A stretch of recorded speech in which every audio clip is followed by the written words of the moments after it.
जय हिंद साथियों, वंदे मातरम, राधे राधे। स्वागत है आपका अपने यूट्यूब चैनल शिक्षा सागर अकेडमी पे।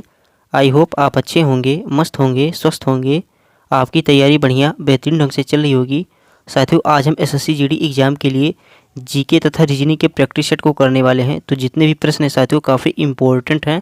कल वाली क्लास में साथियों हमने जीके और रीजनिंग के क्वेश्चन को करने का वादा किया था, बट साथियों हम रीजनिंग के केवल 8 ही क्वेश्चन तक पढ़ पाए थे, क्योंकि उस समय हमारे मोबाइल की स्क्रीन काम नहीं कर रही थी। तो इसके लिए साथियों मुझे क्लास वहीं पे रोक देनी पड़ी। लेकिन आज साथियों यदि सब कुछ अच्छा रहा तो आपके लिए पूरा क्लास होने वाला है। आज साथियों हम रीजनिंग के क्वेश्चन तथा जीके के क्वेश्चन को करने वाले हैं। तो जितने भी क्वेश्चन हैं साथियों काफ़ी इंपॉर्टेंट हैं। आपसे विनती है कि आप क्लास को बहुत ध्यान से देखिएगा, क्योंकि जितने भी प्रश्न साथियों जो एसएससी जीडी का जब एग्ज़ाम होगा तो उनसे रिलेटेड क्वेश्चन रहेंगे। आपके एग्जाम में इसी प्रकार के क्वेश्चन पूछे जा सकते हैं। तो साथियों अगर आप चैनल पर नए हैं तो प्लीज़ आप चैनल को सब्सक्राइब करके बेल आइकन को ऑन कर लीजिएगा, और साथ ही इस वीडियो का लिंक अपने दोस्तों के पास ज़रूर शेयर कीजिएगा। आपके जितने भी दोस्त साथियों एसएससी जीडी एग्ज़ाम की तैयारी कर रहे हैं उनके लिए साथियों काफ़ी इंपॉर्टेंट यह प्रैक्टिस सेट है। तो जब तक साथियों आपका एग्ज़ाम नहीं हो जाएगा, जब तक साथियों आपका एसएससी जीडी का एग्ज़ाम नहीं होगा, तब तक हम इस चैनल पर डेली एसएससी जीडी एग्ज़ाम के लिए प्रैक्टिस सेट लाते रहेंगे। आज साथियों आज हम जीके और रीजनिंग के क्वेश्चन को करेंगे। कल वाली क्लास में साथियों मैथ और हिंदी के क्वेश्चन को करने वाले हैं। तो साथियों आपकी क्लास दो पार्ट में आएगी। एक दिन आपकी जीके और रीजनिंग आएगी और एक दिन आपकी मैथ और हिंदी की क्लास आएगी। तो उन्हीं प्रश्नों को हम करेंगे जो प्रीवियस ईयर एग्जाम में पूछे गए क्वेश्चन है, उन्हीं से रिलेटेड क्वेश्चन है, और उन्हीं से रिलेटेड क्वेश्चन को साथियों हम प्रैक्टिस सेट में करने वाले हैं। तो चलिए साथियों बिना किसी देरी के क्लास की ओर बढ़ते हैं। उससे पहले आपसे विनती है कि आप क्लास को बहुत ध्यान से देखिएगा साथियों, तभी आपको सभी प्रश्न एकदम बेहतरीन ढंग से समझ में आएंगे। साथ ही साथियों इसका उत्तर आप भी मन में टिक करते चलिएगा और कमेंट बॉक्स में बताइएगा कि आपने रीजनिंग के क्वेश्चन में से कितने क्वेश्चन सही किए और जीके के क्वेश्चन में से कितने क्वेश्चन सही किए। तो सबसे पहले साथियों हम रीजनिंग के क्वेश्चन को करेंगे, उसके बाद हम जीके के क्वेश्चन को करने वाले हैं। तो चलिए साथियों अब हम क्लास की ओर बढ़ते हैं। स्क्रीन पे साथियों क्वेश्चन नंबर 1 दिख रहा है। क्वेश्चन है साथियों रीजनिंग का साथियों पहला क्वेश्चन है कि जैसे किसी गाय के लिए बछड़ा है वैसे ही किसी बकरी के लिए है। देखिए साथियों यहाँ पे शब्द एनोलॉजी का क्वेश्चन है। कई बार साथियों आपको शब्द एनोलॉजी या अंक एनोलॉजी इससे रिलेटेड आपके एग्जाम में क्वेश्चन पूछा जाता है। तो यहाँ पे साथियों हमारा क्वेश्चन है कि जैसे किसी गाय के लिए बछड़ा है तो वैसे ही किसी बकरी के लिए है। तो देखिए साथियों बकरी के बच्चे को क्या कहेंगे? ऑप्शन ए बछेड़ा, ये नहीं होगा। ऑप्शन बी पिल्ला, ये भी नहीं होगा। और ऑप्शन नंबर सी जो छौना है साथियों ये भी नहीं होगा। तो राइट आंसर हमारा हो जाएगा ऑप्शन नंबर डी मेमना। बकरी के बच्चे को साथियों क्या कहते हैं? तो बकरी के बच्चे को मेमना कहते हैं। और बछेड़ा जो होता है साथियों ये तो गाय के बच्चों को कहा जाता है। और पिल्ला साथियों ये कुत्ते के बच्चों को कहते हैं। किसके साथियों? तो कुत्ता के जो बच्चा होता है उनको हम पिल्ला कहते हैं। और छौना जो साथी होता है सुअर जिसे हम कहते हैं पिग, यानी उनके बच्चों को साथियों छौना कहा जाता है। तो ये सब इंपॉर्टेंट है साथियों, बट हमारे यहाँ पे राइट आंसर हो जाएगा बकरी के बच्चे को मेमना कहते हैं।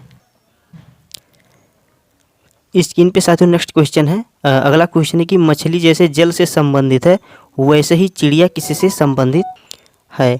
तो देखिए साथियों जैसे मछली का संबंध साथियों जल से है वैसे चिड़िया का संबंध हमें बताना किससे है। तो देखिए साथियों जो मछली होती है जल में तैरती है, तो ठीक वैसे चिड़िया जो होती है या आकाश में उड़ती है। तो राइट आंसर हमारा ऑप्शन नंबर ए हो जाएगा। चिड़िया का संबंध साथियों यहाँ पे आकाश से हो जाएगा। तो option number A is the right answer होगा। नेक्स्ट क्वेश्चन है साथियों, अगला क्वेश्चन है हमारा कि जैसे साथियों प्रश्न की जहाज जैसे कप्तान से संबंधित है वैसे ही अखबार किससे संबंधित है।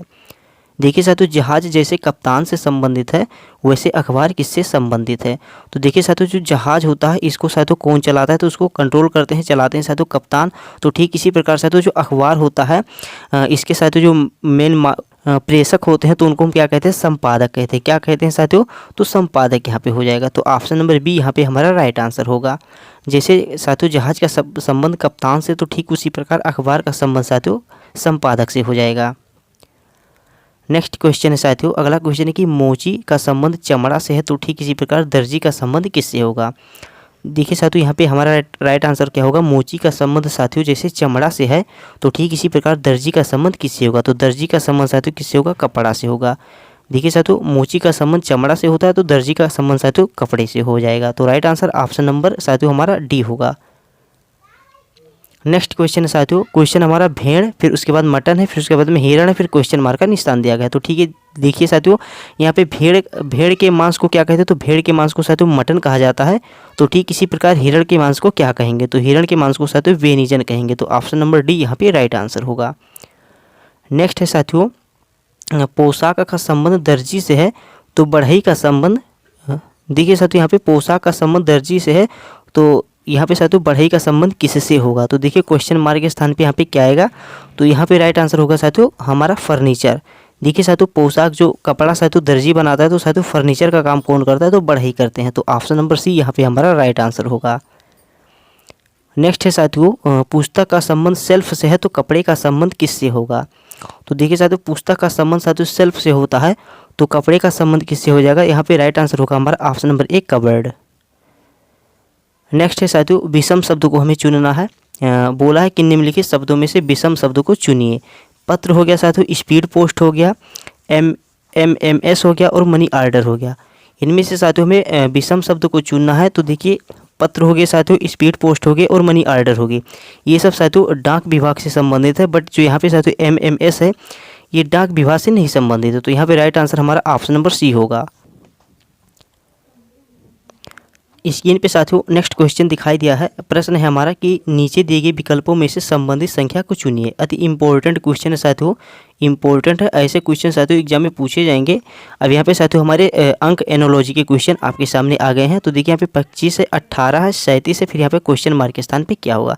तो देखिए साथियों अब हमें यहाँ पे जो 25 है किस प्रकार से यहाँ पे 18 आया है, उसके बाद में 37 से यहाँ पे फिर क्या आएगा हमारा?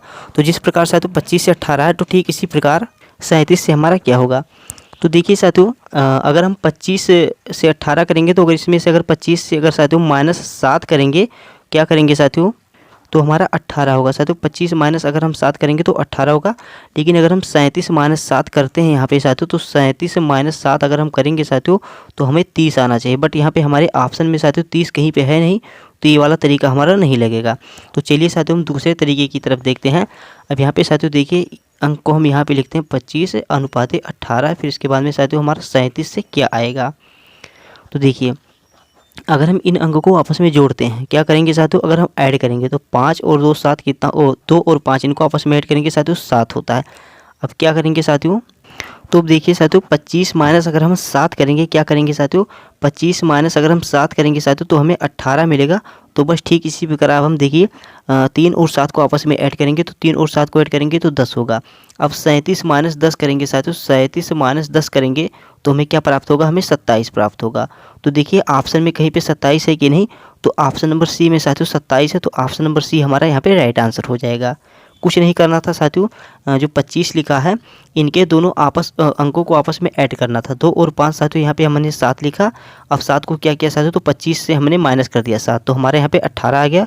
बस ठीक इसी प्रकार जो 37 है साथियों इसको हमने आपस में ऐड किया, तो 7 3 10 हुआ हमारा, और 7 3 10 हुआ साथियों। तो अब 37 माइनस अगर हम 10 करेंगे, तो 37 माइनस 10 करेंगे तो हमें 27 प्राप्त होगा। तो हमारा ऑप्शन में ऑप्शन नंबर सी 27 था। तो यहाँ पे साथियों हमारा क्वेश्चन मार्क के स्थान पे 27 हो जाएगा। चलिए अगले क्वेश्चन की ओर बढ़ते हैं। स्क्रीन पे साथियों नेक्स्ट क्वेश्चन दिखाई दिया है। प्रश्न है हमारा कि निम्नलिखित श्रृंखला श्रेणी में प्रश्न चिन्ह के स्थान पे कौन सी संख्या आएगी? Railway, group D, MTS, UPP और GD, इन एग्जाम में साथियों ऐसे क्वेश्चन पूछे जा चुके हैं। तो देखिए यहाँ पे साथियों 3 है, 6 है, 18 है, 90 है, 630 है। तो ये कैसे हुआ? 1 मिनट साथियों यहाँ पे हम इनको बढ़िया क्लियर से लिखेंगे। 3 6 18, उसके बाद में 90 हो गया साथियों, फिर 630 हो गया। अब यहाँ पे हमें क्वेश्चन मार्क के स्थान पे क्या लाना है? तो देखिए साथियों इनको हम कैसे सॉल्व करेंगे? देखिए इनको हम सॉल्व साथियों कैसे करते हैं? तो देखिए 3 से यहाँ पे 6 हुआ साथियों, तो 3 से 6 हुआ, 3 दूनी 6 हुआ। यहाँ पे 18 हुआ तो 3 छत्रिक 18 हुआ। यहाँ पे 90 हुआ है साथियों, तो 18 पंचे 90 हुआ है, और यहाँ पे 630 हुआ है। तो 90 सत्ती कितना होता है साथियों? 630 होता है। तो देखिए साथियों अब हम यहाँ पे 63 में किससे गुणा करेंगे जो हमारा अंक प्राप्त हो जाए? तो अगर हम ध्यान से देखेंगे साथियों तो पहले हमारा 2 हुआ, 3 हुआ, फिर उसके बाद 5 हुआ, फिर उसके बाद में साथियों हमारा 7 हुआ। तो एक प्रकार से साथियों हमें सीरीज पता चल गई कि हमारी सीरीज जो है साथियों अभाज्य संख्या के रूप में साथियों हमारी ये सीरीज मल्टीप्लाई हो रही है। तो अब यहाँ पे देखेंगे 7 के बाद हमारी अभाज्य संख्या क्या होगी? तो 7 के बाद साथियों हमारी अभाज्य संख्या है 11। तो यहाँ पे हम 11 से मल्टीप्लाई करेंगे। तो देखिए साथियों 11 से अगर गुणा करेंगे तो 11 जीरो हम 0, फिर 11 3 33, 33 के 3 हासिल आए साथियों 3 होता है, और 11 6 66 और 66 3 69। तो कितना होगा साथियों? 6930 हमारे यहाँ पे राइट आंसर हो जाएगा। तो कहाँ पे है हमारा साथियों? 6930 ऑप्शन नंबर बी में है। तो ऑप्शन नंबर बी हमारा यहाँ पे सही उत्तर हो जाएगा। साथियों यहाँ पे हमारी अभाज्य संख्या के रूप में साथियों ये गुणे हो रहे थे। पहले हमने 2 से किया, 3 से किया, फिर 5 से, फिर 7 से। 7 के बाद हमारी अगली अभाज्य संख्या साथियों 11 है। तो फिर यहाँ पे हमने 11 से को 11 से इसको मल्टीप्लाई किया तो हमारा राइट आंसर 6930 निकल के आया। आई होप साथियों आपको इसके उत्तर समझ में आ गए होंगे। यदि साथियों आपको क्लास अच्छी लग रही है तो प्लीज़ आप वीडियो को लाइक कर दीजिएगा। साथ ही अगर आप चैनल पर नए हैं तो चैनल को सब्सक्राइब करके बेल आइकन को ऑन कर दीजिएगा। और जितना हो सके साथियों इस वीडियो का लिंक अपने दोस्तों के पास खूब शेयर कीजिए। जितने भी दोस्त आपके साथियों SSC GD एग्जाम की तैयारी कर रहे हैं उनके पास इस वीडियो का लिंक जरूर शेयर कीजिएगा। जब तक एग्जाम नहीं हो जाएगा साथियों आपका, तब तक इस चैनल पर डेली SSC GD एग्जाम के लिए साथियों प्रैक्टिस सेट आते रहेंगे। साथियों इस स्क्रीन पे नेक्स्ट क्वेश्चन दिखाई दिया है। प्रश्न हमारा, नीचे दिए गए विकल्पों में से असंगत संख्या को चुनिए। साथियों असंगत संख्या को हमें चुनना है, जो इनमें से एकदम से अलग हो वहीं हमें शब्द को चुनना है।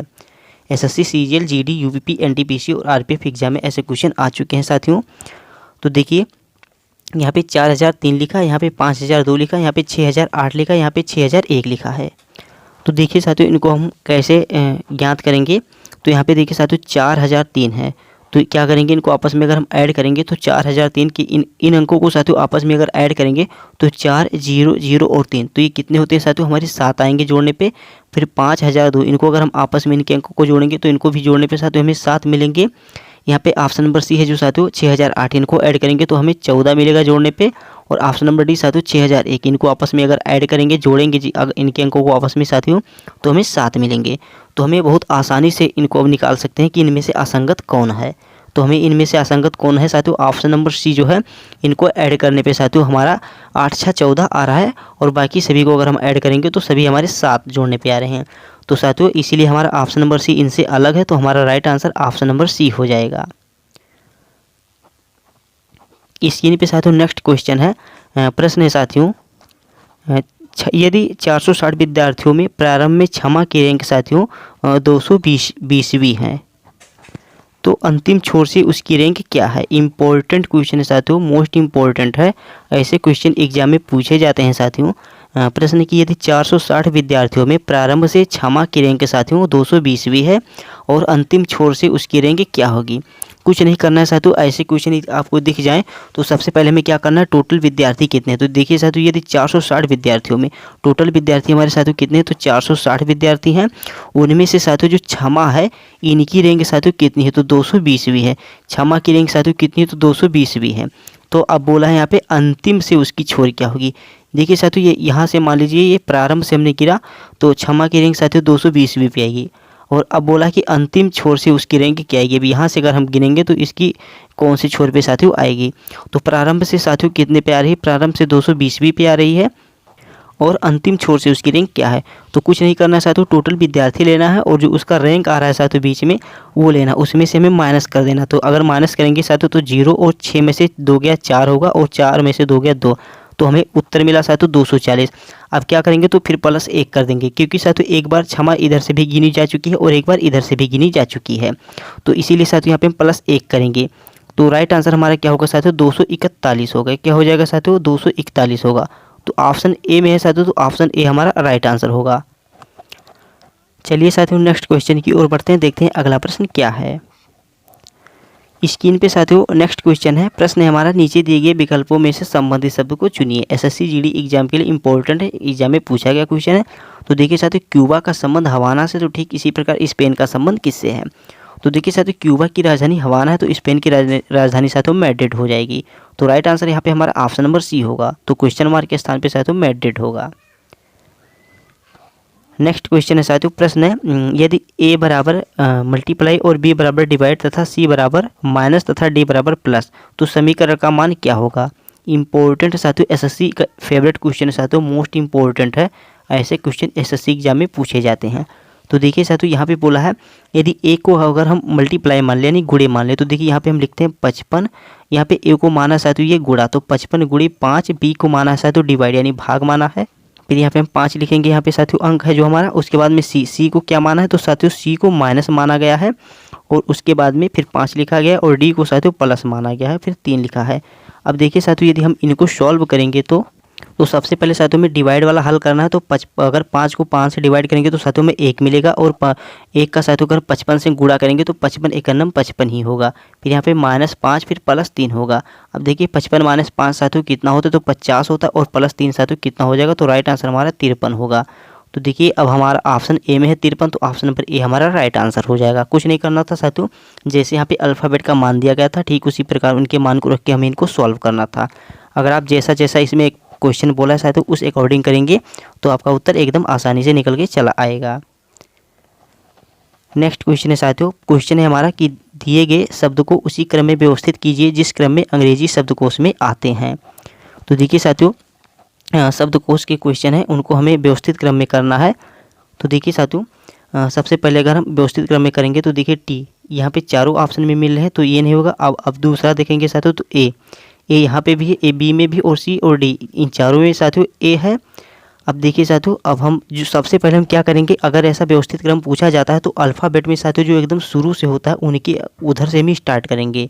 तो देखिए एकदम शुरू से हमारा अगर साथियों देखिए यहाँ पे अगर हम ध्यान से देखेंगे तो यहाँ पे एल है, अब देखेंगे यहाँ पे एन है, यहाँ पे एन है, यहाँ पे एन है, ये तीन तो अब हमारे होंगे नहीं, लेकिन हमारा सीरीज साथियों तीसरा चल रहा है तो यहाँ पे सी हमारा है। तो देखिए साथियों तो सीधी सी बात है हमारा 5 होगा, पहले क्या आ जाएगा हमारे यहाँ पे 5 आएगा। तो अब देखिए हमारे किसी भी ऑप्शन में 5 से शुरू में है ही नहीं, तो ऑप्शन ए में भी नहीं है, ऑप्शन बी में नहीं है, सी में नहीं, ऑप्शन नंबर डी में है। तो देखिए साथियों पहले हमारा 5 आया, फिर 1 3 4 तो बस यही हमारा सीरीज होगा। साथियों हमें टाइम ज़्यादा वेस्ट नहीं करना, बस हम देखेंगे कि हमारा कौन से ऑप्शन में ऑप्शन मिल रहा है और उनसे जो ऑप्शन है वो नहीं मिल रहे हैं। तो जो हमारा ऑप्शन मिलेगा बस उसी पे हमें टिक करके आगे निकल देना है।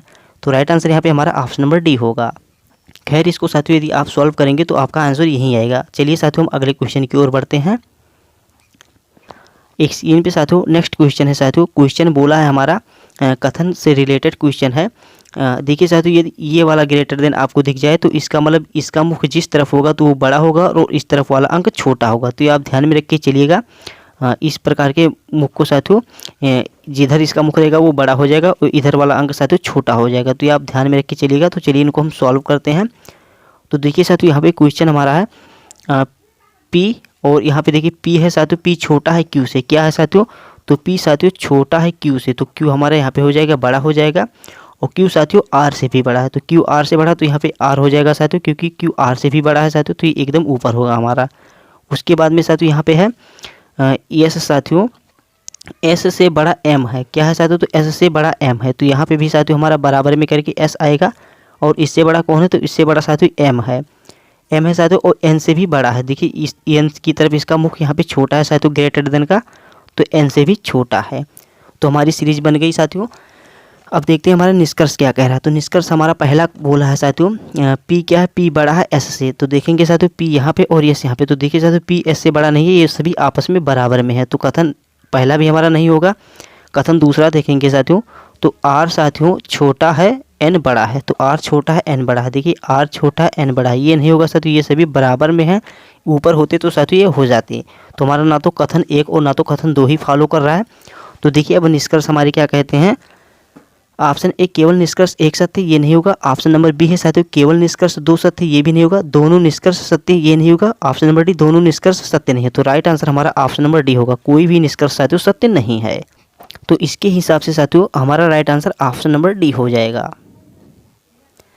नेक्स्ट क्वेश्चन की ओर बढ़ते हैं साथियों। अगला क्वेश्चन है साथियों ब्लड रिलेशन का क्वेश्चन है साथियों। इम्पोर्टेंट क्वेश्चन है, मोस्ट इम्पोर्टेंट है। देखिए इनको हम कैसे सॉल्व करेंगे। तो जैसे जैसे साथियों ये स्टेप बोले उसी हिसाब से हमें इनका वेन डायग्राम बनाना। अगर हम वेन डायग्राम बनाएंगे तो उस हिसाब से इनका उत्तर बहुत आसानी से निकाल सकते हैं। तो देखिए साथियों जिस प्रकार से मैं इसका वेन डायग्राम बनाऊंगा ठीक इसी प्रकार आप भी अगर बना के इनका उत्तर ज्ञात करेंगे तो आप बहुत आसानी से इसका उत्तर निकाल सकते हैं। तो चलिए साथियों देखते हैं हमारा क्वेश्चन क्या बोला। क्वेश्चन हमारा बोला है एम एस से विवाहित है, पी एच का भाई है, एस एल की माता है जो एच का भाई है, तो एच का एम से क्या संबंध है। देखिए साथियों अब जैसे जैसे हमारा स्टेप बोला उसी हिसाब से हमें इसका डायग्राम बनाते हुए चलते जाना है। देखिए साथियों यहाँ पे बोला एम एस से विवाहित है, एम क्या है साथियों एस से विवाहित है, तो ये हो गया साथियों यम और ये हो गया साथियों यस। अब इनमें से हमें साथियों कन्फर्म नहीं कि पति कौन है और पत्नी कौन है। तो चलिए आगे बढ़ते हैं। अब यहाँ पे बोला है पी एच का भाई है, पी एच का भाई है। तो देखिए अब अगला स्टेप देखते हैं साथियों एस एल की माता। अब देखिए साथियों एस जो है एल की माता है, तो एस क्या है साथियों एल की माता है, तो एल यहाँ पे आएगा और एल की क्या है तो माता है, तो ये माइनस हो गया और ये प्लस हो गया, तो यम हो गया साथियों पति और यस हो गई पत्नी और एल की साथियों क्या है तो माता है। इसी से हमें इसको ज्ञात कर पाएँ क्योंकि जो माता होती साथियों तो स्त्रीलिंग में ही आएगी, तो ये पत्नी हो गई। एस एल की माता है जो एच का भाई है। क्या है साथियों? जो एच का भाई है। अब देखिए साथियों, जो एच का भाई है तो ये हो गया साथियों प्लस, और एच का साथियों भाई है पत्नी, सॉरी साथियों बहन हो गई। जो साथियों देखिए एच का भाई एल है, एच का भाई एल है, जो कि यहाँ पे बोला साथियों एस एल की माता है, एस जो एल की माता है साथियों, जो एच का भाई है, जो एच का यहाँ पे हो जाएगा भाई है। अब बोला साथियों एच का एम से क्या संबंध है। अब देखिए साथियों एच का एम से क्या संबंध है, बट यहाँ पे साथियों पी एच का भाई है। अब देखिए साथियों पी जो है यह भी एच का भाई ही होगा। यहाँ पे साथियों पी को हम करेंगे क्योंकि यहाँ पे हमने इनको छोड़ दिया था। तो पी साथियों एच का भाई है तो ये भी भाई होगा, और एकमात्र ये साथियों इनकी बहन है। तो देखिए एक बार हम दोबारा से इनका डायग्राम समझते हैं। यहाँ पे बोला एम एस से विवाहित है, तो एम साथियों एस से साथियों विवाहित है, जो एस एल की माता है। एस जो क्या है साथियों, तो एस एल की साथियों यहाँ पे माता हो जाएगी, यहाँ पे एल होगा और माता है तो माइनस होगी। और पी एच का भाई, सॉरी साथियों जो एस एल की माता है जो एच का भाई है, तो एच का भाई है साथियों एच यहाँ पे आएगा, एल साथियों भाई हो जाएगा, एच बहन हो जाएगी, और पी भी यहाँ पे बोला था शुरू में कि पी एच का भाई है, तो पी साथियों एच का यहाँ पे हमने भाई लिख दिया है। तो हमारा आंसर निकल के आ गया। अब यहाँ पे देखिए बोला है एच का एम से क्या संबंध है। एच का साथियों एम से क्या संबंध है, तो देखिए साथियों एच का एम से क्या संबंध है। तो देखिए यहाँ पे अगर साथियों से अगर जहाँ पे भी दिख जाए साथियों तो वहाँ पे उसका विपरीत कर देना है। एच का साथियों एम से, तो यहाँ पे क्या करना है, एम का साथियों एच से क्या संबंध है ये देखना है।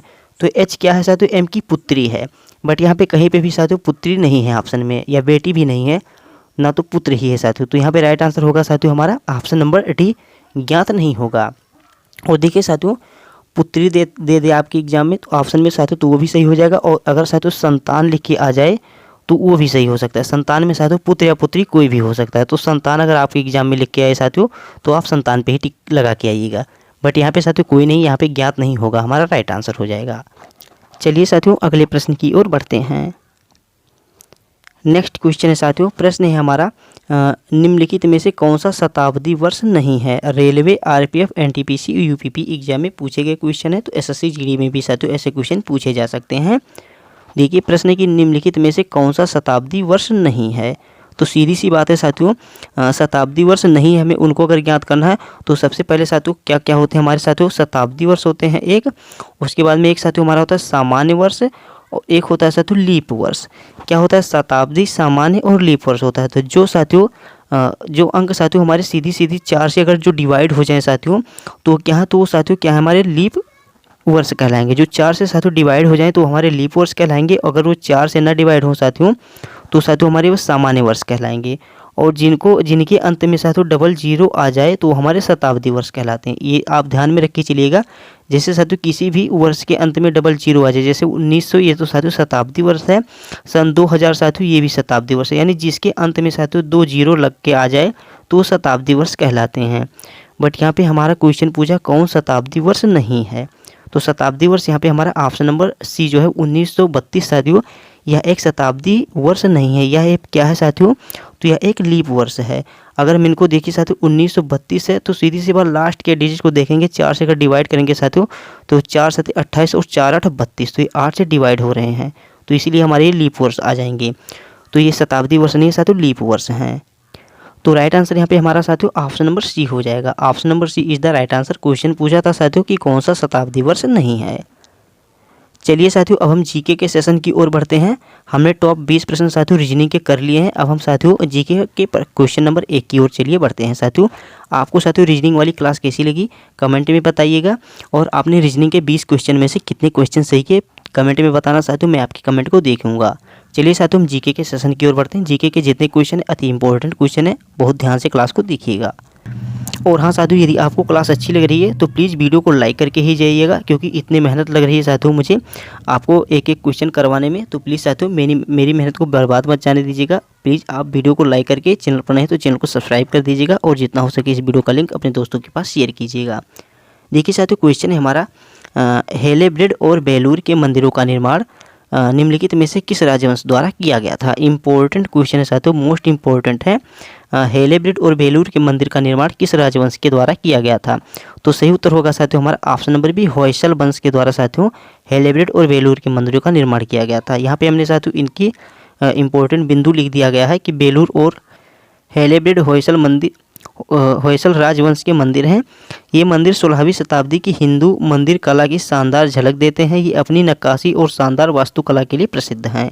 तो इम्पोर्टेंट साथियों क्वेश्चन था हमारा, किस राजवंश द्वारा किया गया था तैयारी इसको, तो होयसल वंश के द्वारा किया गया था। नेक्स्ट क्वेश्चन है साथियों, प्रश्न की कौन सा मुगल राजा पादशाह गाजी की उपाधि के साथ सिंहासन पर बैठा। इंपॉर्टेंट क्वेश्चन है साथियों, मोस्ट इंपॉर्टेंट है कि कौन सा मुगल राजा पादशाह गाजी की उपाधि के साथ सिंहासन पर बैठा। तो सही उत्तर साथियों इसका होगा ऑप्शन नंबर ए, जहांगीर। कौन बैठा था साथियों, तो Jahangir is the right answer होगा। इंपॉर्टेंट है यहाँ पे साथियों, पादशाह गाजी की उपाधि के साथ सिंहासन पर बैठा था तो जहांगीर बैठा था। देखिए साथियों, अकबर के पुत्र जहांगीर 1605 में मुगल सिंहासन पर कब्जा किया और नूर उद दीन जहांगीर पादशाह गाजी की उपाधि धारण की। कौन सी उपाधि साथियों, तो नूर उद दीन जहांगीर पादशाह गाजी की उपाधि धारण की।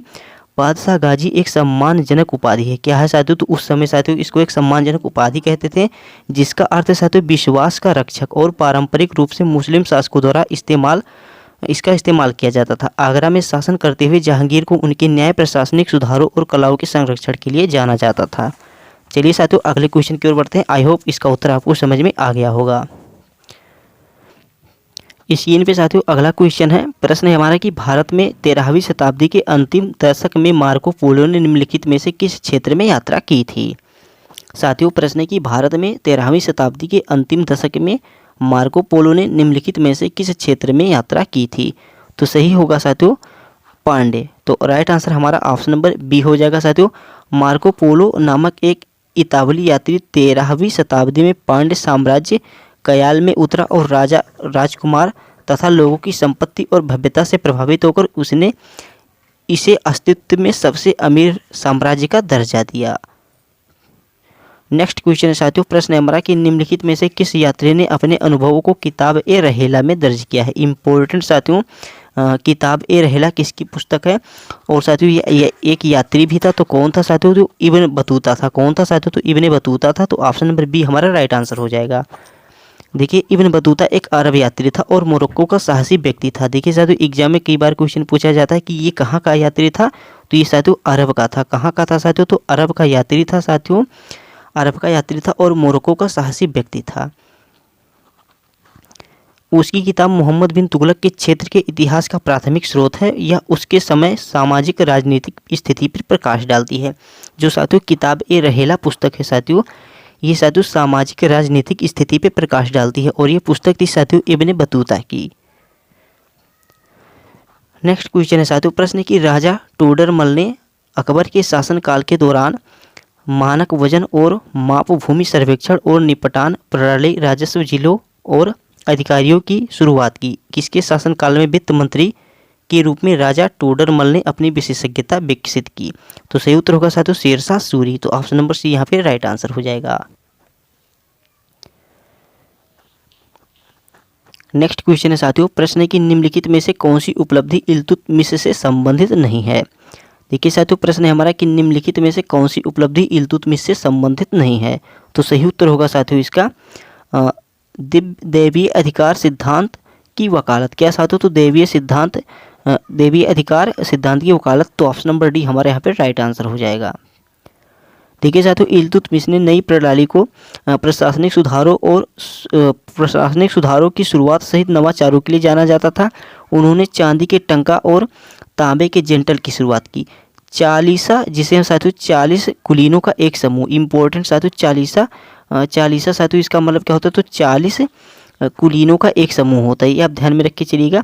इसका आयोजन किया था और भूमि प्रबंधन के लिए इक्तादार प्रणाली को लागू किया। हालांकि दैवीय अधिकार सिद्धांत की अवधारणा का श्रेय उनके उत्तराधिकारियों में से एक बलबन को दिया जाता है।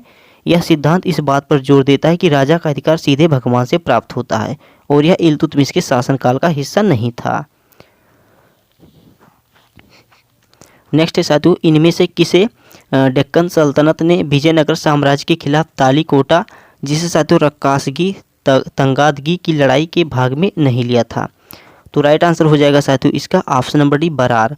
देखिए साथियों तलीकोटा की लड़ाई विजयनगर साम्राज्य के खिलाफ दक्कन सल्तनतों द्वारा लड़ी गई थी। इस गठबंधन में अहमदनगर, बीजापुर, बीदड़ और गोलकुंडा के शासक शामिल थे। हालांकि बरार सल्तनत इस गठबंधन का हिस्सा नहीं थी। यह लड़ाई जनवरी 1565 के अंत में हुई, जिसने दक्षिण भारत के इतिहास की दशा बदल दी थी।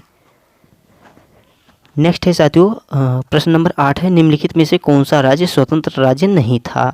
तो सही उत्तर होगा साथियों इसका गोलकुंडा की कुतुबशाही। तो ऑप्शन नंबर डी यहाँ पे राइट आंसर होगा। साथियों गोलकुंडा की कुतुबशाही एक स्वतंत्र राज्य नहीं है, वे मुगलों के अधीन थे, बाद में उन्होंने अंग्रेजों से मदद ली। नेक्स्ट है साथियों दक्षिण भारत के निम्नलिखित शासकों में से किसे आंध्र भोज के नाम से जाना जाता था? तो सही उत्तर होगा साथियों कृष्णदेवराय को साथियों आंध्र भोज के नाम से जाना जाता था। तो ऑप्शन नंबर ए हमारा राइट आंसर होगा। साथियों ये तुलु राजवंश के शासक थे।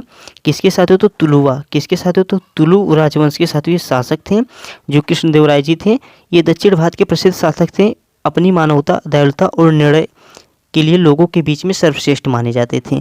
किसके लिए साथियों? तो ये मानवता, दयालुता और अपने निर्णय के लिए लोगों के बीच सर्वश्रेष्ठ माने जाते थे। वे विजयनगर साम्राज्य के सबसे महान शासक थे। उन्हें आंध्र भोज और कन्नड़ राज्य में राम रमण की उपाधि अर्जित थी। इंपॉर्टेंट साथियों राम रमण।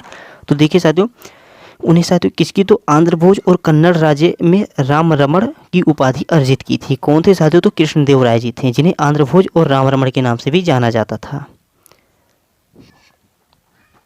स्क्रीन पे साथियों नेक्स्ट क्वेश्चन है। प्रश्न है हमारा, मराठा भू राजस्व प्रणाली के संदर्भ में भू राजस्व के कितने भाग पर चौथ वसूला जाता था? तो चौथ साथियों क्या है, अभी इनको हम यहाँ पे नीचे वाली स्लाइड में पढ़ेंगे। तो राइट आंसर इसका होगा साथियों 1/4। तो option number B is the right answer होगा। साथियों मराठा भूमि राजस्व प्रणाली के संदर्भ में चौथ भूमि राजस्व का 1/4 हिस्सा था। क्या था साथियों? चौथ। तो भूमि का साथियों 1/4 हिस्सा था। अर्थात मराठों को भूमि राजस्व का 25% भुगतान किया जाता था। इसे उन क्षेत्रों में एकत्र किया जाता था जो मराठों के प्रत्यक्ष नियंत्रण में नहीं थे। कहाँ पे नहीं थे? तो साथियों जो मराठों के प्रत्यक्ष नियंत्रण में नहीं थे वहाँ से इनको वसूला जाता था। तो देखिए साथियों मराठा भू राजस्व प्रणाली के संदर्भ में भू राजस्व के कितने भाग पर चौथ वसूला जाता था? तो साथियों 1/4। देखिए साथियों एक चौथ को हम साथियों 1/4 कहते हैं, ये आप ध्यान में रख के चलिएगा, जो भूमि राजस्व का हिस्सा था। नेक्स्ट क्वेश्चन है साथियों प्रश्न नंबर 11 है। प्रश्न है कि निम्नलिखित में से किसने तुजुक ए बाबरी लिखी? साथियों प्रश्न है कि निम्नलिखित में से किसने तुजुक ए बाबरी लिखी? तो राइट आंसर होगा साथियों ऑप्शन नंबर ए बाबर। देखिए साथियों बाबरी से आप याद कर सकते हैं, तुजुक ए बाबरी किसने लिखी? तो साथियों बाबर ने लिखी। तो option number A is the right answer होगा। अगला क्वेश्चन है साथियों, जहांगीर का वह सेनापति कौन था जिसने उसके अंतिम दिनों में विद्रोह किया था? तो सही उत्तर होगा साथियों Mahavat Khan. Option number A is the right answer होगा साथियों। महावत खान जहांगीर सैन्य जनरल था जिसने उनके अंतिम दिनों में विद्रोह कर दिया था। तो देखिए साथियों महावत खान कौन था? तो जहांगीर का सैन्य जनरल था। क्या था साथियों? तो सैन्य जनरल था, ध्यान में रख के चलिएगा। नेक्स्ट क्वेश्चन है साथियों प्रश्न नंबर 13 है कि निम्नलिखित में से किसने चालीसा या चहल गानी को समाप्त कर दिया? इंपॉर्टेंट क्वेश्चन है साथियों, पूछा जा सकता है, मोस्ट इंपॉर्टेंट है कि निम्नलिखित में से किसने चालीसा या चहल गानी को समाप्त कर दिया था? तो वो था साथियों बलबन। तो ऑप्शन नंबर बी हमारा राइट आंसर हो जाएगा साथियों। बलबन जो था इसने साथियों चालीसा या चहल गानी को समाप्त कर दिया था। कमेंट में बताइएगा कि बलबन किस वंश का शासक था। और साथियों यदि साथ में साथियों ये भी बताइएगा कि भारत की पहली महिला शासिका कौन थी, ये भी कमेंट में बताना साथियों। चलिए अगले क्वेश्चन की ओर बढ़ते हैं। नेक्स्ट क्वेश्चन है साथियों, बलबन गुलाम वंश के शासक के अनुसार पैगंबर के बाद दूसरा कौन आता है? देखिए साथियों बलबन, देखिए यहाँ पे हमारा सीधा निकल के आ गया साथियों कि बलबन किस वंश का था। तो साथियों बलबन जो था साथियों गुलाम वंश का शासक था। तो रहने दीजिएगा साथियों, यहाँ पे इसका उत्तर हमें सीधी सी मिल गया है कि बलबन गुलाम वंश के शासक के अनुसार पैगंबर के बाद दूसरा कौन आता है? तो देखिए वो आता है साथियों राजा। तो बलबन के अनुसार साथियों राजा पैगंबर के बाद आता है। तो राइट आंसर साथियों यहाँ पे हमारा ऑप्शन नंबर बी हो जाएगा कि बलबन साथियों के अनुसार राजा पैगंबर के बाद आता है। सॉरी साथियों बलबन ये भी एग्जैक्ट क्लियर नहीं कि बलबन किस वंश का शासक था, आप कमेंट में बताइएगा ढूंढ के साथियों, नहीं तो मैं तो साथियों कमेंट में बता ही दूंगा। तो जो बच्चे साथियों कमेंट में बताएंगे मैं उनका कमेंट सबसे ऊपर यानी पिन कर दूंगा। तो सबसे पहले साथियों कमेंट में बताना कि बलबन किस वंश का शासक था। नेक्स्ट क्वेश्चन है साथियों, क्वेश्चन है कि निम्नलिखित में से कौन सी पुस्तक सुल्तान फिरोज शाह तुगलक की आत्मकथा? इंपॉर्टेंट साथियों प्रश्न है यहाँ पे हमारा कि निम्नलिखित में से कौन सी पुस्तक सुल्तान फिरोज शाह तुगलक की आत्मकथा है? तो राइट आंसर होगा साथियों यहाँ पे फतूहात ए फिरोज शाही। तो ऑप्शन नंबर बी यहाँ पे राइट आंसर हो जाएगा साथियों फतूहात ए फिरोज शाही। साथियों ये सुल्तान फिरोज शाह तुगलक की आत्मकथा है। अगला क्वेश्चन है साथियों, प्रश्न हमारा कि दिल्ली सल्तनत में निम्नलिखित में से कौन सा राज्य पदाधिकारी भू राजस्व संग्रह के लिए जिम्मेदार था। तो सही उत्तर होगा साथियों आमिल। आमिल जो होता था साथियों, ये राज्य पदाधिकारी भू राजस्व संग्रह के लिए जिम्मेदार होता था। तो देखिए आमिल एक राजस्व अधिकारी था। क्या था साथियों, तो इसे एक राजस्व अधिकारी कहते हैं। जैसे वर्तमान में अब के समय में साथियों लेखपाल होते हैं, तो उस समय वहाँ पे साथियों आमिल को कहा जाता था भू राजस्व अधिकारी। तो साथियों ये भू राजस्व संग्रह के लिए जिम्मेदार होता था। नेक्स्ट क्वेश्चन है साथियों, अगला क्वेश्चन हमारा कि निम्नलिखित में से किस कवि ने सुर सारावली की रचना की। कौन था साथियों क्वेश्चन हमारा कि निम्नलिखित में से किस कवि ने सुर सारावली की रचना की थी। तो सूरदास साथियों इज द राइट आंसर। तो ऑप्शन नंबर ए हमारे यहाँ पे करेक्ट आंसर हो जाएगा। नेक्स्ट है साथियों, जब तुलसीदास ने अपना महाकाव्य रामचरितमानस पूरा किया तो दिल्ली का कौन शासक था। तो राइट आंसर होगा अकबर। देखिए साथियों क्वेश्चन के लेवल किस प्रकार से पूछे जा रहे हैं। यहाँ पे क्वेश्चन है कि जब तुलसीदास ने अपना महाकाव्य रामचरितमानस को पूरा किया था, यानी संपूर्ण साथियों रामचरितमानस को जब तुलसीदास जी ने लिखा था, तो उस समय साथियों दिल्ली में शासक कौन था। ऐसे क्वेश्चन साथियों पूछे गए हैं एग्जाम में। तो राइट आंसर यहाँ पे हमारा होगा अकबर था उस समय साथियों, जब महाकवि गोस्वामी तुलसीदास ने अपना महाकाव्य रामचरितमानस को पूरा किया था, तो उस समय साथियों दिल्ली का शासक अकबर था। नेक्स्ट क्वेश्चन है साथियों, प्रश्न हमारा कि किसके शासनकाल में पुर्तगालियों ने 1631 में हुगली को खो दिया। इंपॉर्टेंट साथियों 1631 में साथियों हुगली को खो दिया।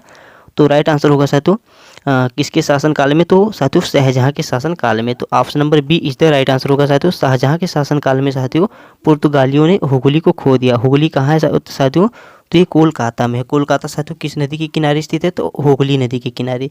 तो हुगली क्या है साथियों, तो यह एक नदी है साथियों, इसी के किनारे साथियों कोलकाता स्थित है।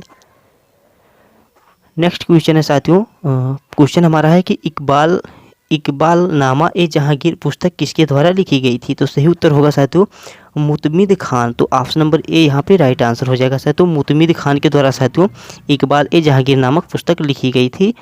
देखिए साथियों इकबालनामा ए जहांगीर मुगल बादशाह जहांगीर की एक सेना मुगल बादशाह जहांगीर की सेना के एक सैन्य अधिकारी मुतमिद खान द्वारा लिखी गई एक किताब थी।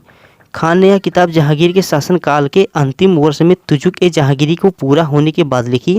यह किताब 3 भागों में विभाजित था। पहले भाग में साथियों अमीर तैमूर से लेकर हुमायूं तक के इतिहास भी इसी में शामिल है साथियों। तो यहाँ पे क्वेश्चन साथियों इकबालनामा ए जहांगीर पुस्तक किसके द्वारा लिखी गई थी, तो मुतमिद खान के द्वारा लिखी गई थी।